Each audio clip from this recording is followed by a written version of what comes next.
and welcome back to the Best Practices programs. I'm Jeff Congdon, and I have our supervisor, Brenda Hewitt. This video is part of our Best Practice series, and this video talks about the financial capacity. In this video, we'll talk about the budget. Why is a budget so important?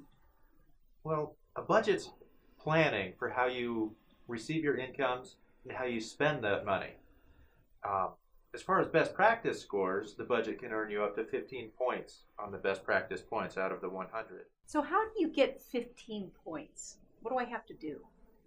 So if your budget's passed and it's realistic and you follow that budget and you have monthly statements that go to the council that show how you're following that budget, and also you have a fund set aside for repair and replacement that's listed in that budget, you can get up to 15 points for that.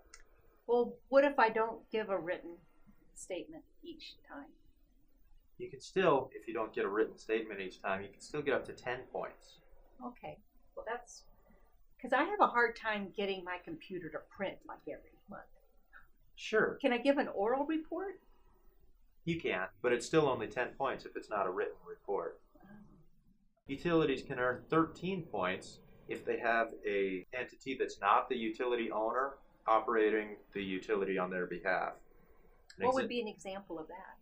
So Alaska Rural Utility Collaborative often does not own a utility, but they operate it on behalf of the utility.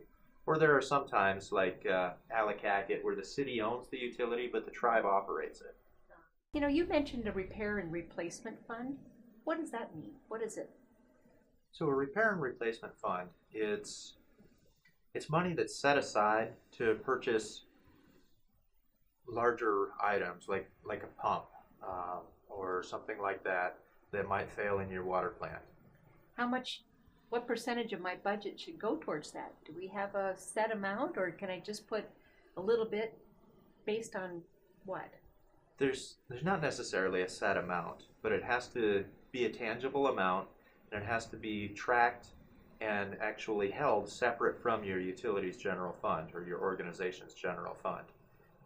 Some places put their repair and replacement fund into CDs, certificate of deposits. Mm-hmm. Other places just hold a separate savings account.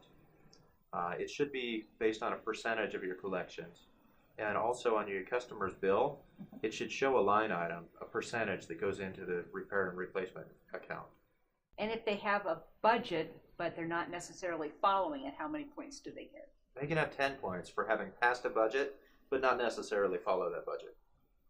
And if they don't do any of those, how many points do they get? They don't get any points. Stay tuned for an upcoming best practice video about revenue.